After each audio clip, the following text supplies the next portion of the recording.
everybody, this is City Scrapper. Thank you so much for joining me today. Today I am participating in the Rebecca Moore 500 subscriber hop.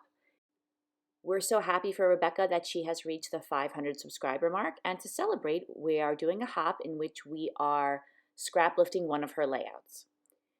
The layout that I'm scrap lifting has a number of squares, and you can see that I've cut out a whole bunch of 2-inch squares, and I punch some holes around the edge of each one, and then I use a back stitch to stitch all around the edge. I'm using some Scotch tape to attach down those loose ends of the embroidery floss, and now I'm using some fun foam, and I'm going to pop up each of those squares just to give them a little bit of dimension. So I don't include that entire process because it took a very long time, and I don't think it's very complex, but you can see here now I have all my 2-inch squares cut out. They're all stitched and they're all popped up on foam. I have cut this piece of 12 by 12 inch paper down to about 11.5 by 11.5 just to create a little border, and I will show you the border a little bit later in the video. I arranged the squares so that there were no repeats in any column or row, and then I use ATG adhesive to attach them down. I attach the squares that are along the top and the bottom first, and the reason for that is I want to make sure that I spread all of the other squares that are in between them out evenly. So I didn't want to start at the bottom and then get to the top and realize that I couldn't have even spacing. So that was my way of, along with eyeballing it, that was my way of making sure that I had the squares spaced evenly. So this layout of Rebecca's really caught my eye. She does a lot of mixed media, which I usually love. Just for some reason on this day, I just was not in the mood to do a mixed media layout, but she has so many beautiful mixed media layouts, and she has a fantastic channel. She's very good at explaining her process, so I really enjoy watching her videos. So now for the layout, I'm mounting 2 of my photos on some white cardstock. I don't end up using the smaller photo, but I'm definitely going to use it on another page. I really like that photo. It just didn't work on this particular layout. I'm mounting my photo on some kind of pinkish red pattern paper. Now I'm going to be creating a border for the layout. I have a number of squares and strips of paper. They all measure 2 inches in one direction. Of course, the square is in both directions. And I'm just lining those up along the edge, and I'm alternating the patterns.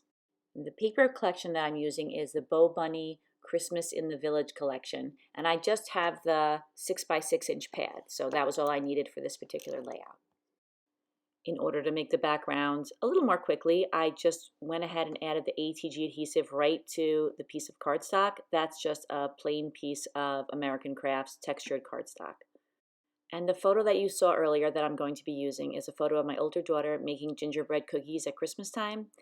And it's a really old photo. I feel bad. I have a couple of albums that are really old that I have not really even touched. So I'm trying to go back to some of those albums and get the pages scrapped.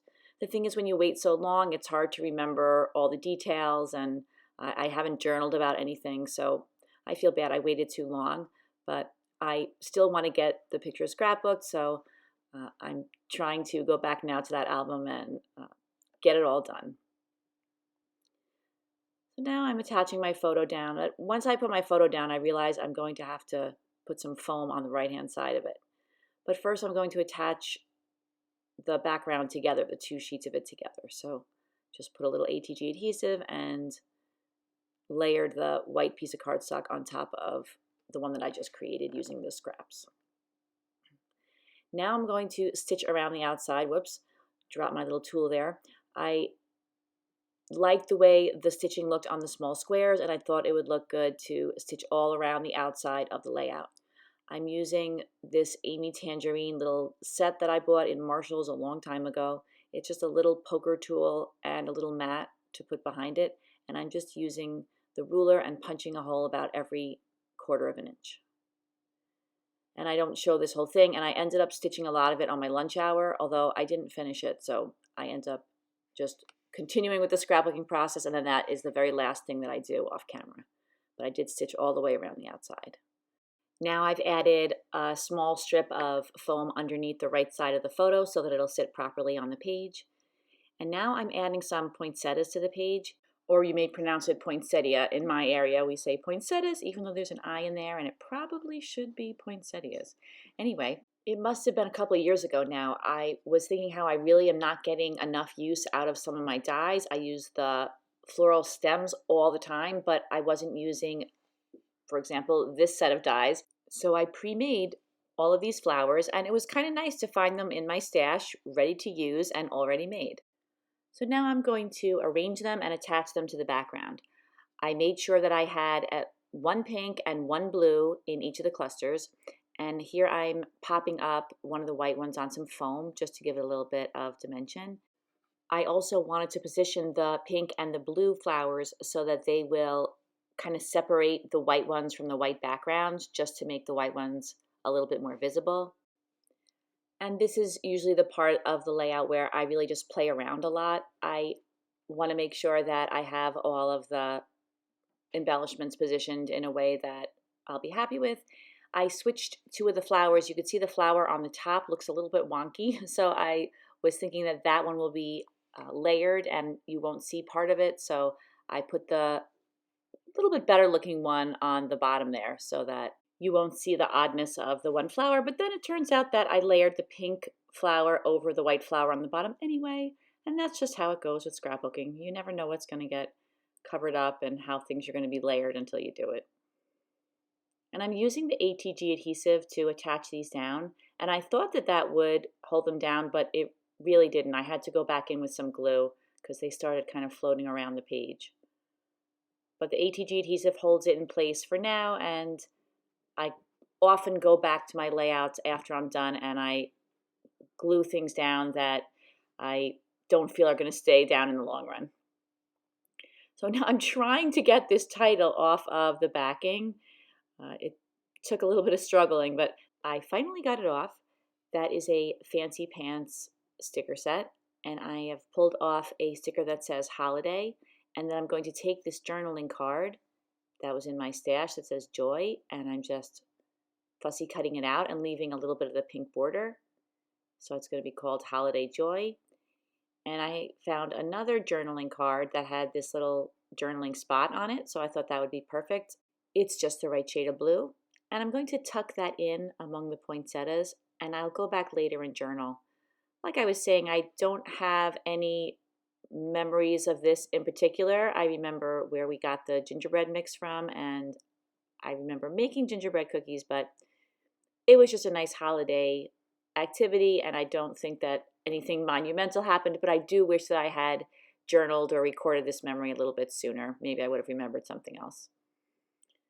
I put some foam on the back of Joy to pop it up a little bit, and I'm adding the little dot to the eye, and I ended up gluing that down pretty quickly because I was afraid of losing it. There are some stars that are equally difficult to get off of the backing, and I'm pulling those off, and I'm including those, just a couple around each of the clusters. There were pink ones in just the right color, and there were also blue ones in just the right color. So I basically went through a lot of my Christmas stash and looked for embellishments that were pink and blue and yellow, and I did have a couple of them. I really like this color scheme, and I'm fine with using this color scheme for Christmas, so I was happy to find some embellishments that went with the paper since I didn't have any of the Bow Bunny embellishments. I'm using an EK Success scalloped photo corner punch to punch out some photo corners for this layout, and I thought the blue would look good next to the red, so I chose that blue color for the photo corners, and I only put them in 3 of the corners because you wouldn't be able to see the 4th one because it would be covered up by the flower. Now I'm putting a few of those stars, I'm just putting them a little bit closer to the flowers and rearranging them a little bit. And I found this one sheet, I think those are Prima stickers, they're like epoxy stickers, and they were just the right colors, so I'm adding those to some of the squares just to add a little bit something extra to the page. And those are definitely not going to stick. I'm using some Elmer's gel glue to get those to stick down to the layout. I added a self-adhesive pearl to the 2 photo corners that are showing. And then I remembered my favorite embellishment for Christmas layouts is these pine branch die cuts.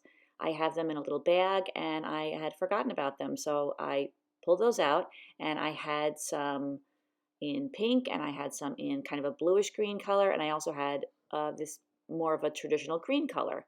And I thought that those would be three perfect colors to add to the layout.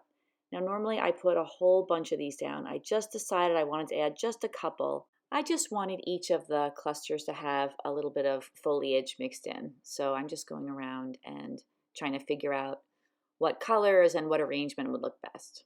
Sometimes when I'm tired or not really in a scrapbooking kind of mood, I will cut out some things from dies and keep them handy, and florals are one of those things. So I was really happy to have these on hand in all these different colors that match the layout.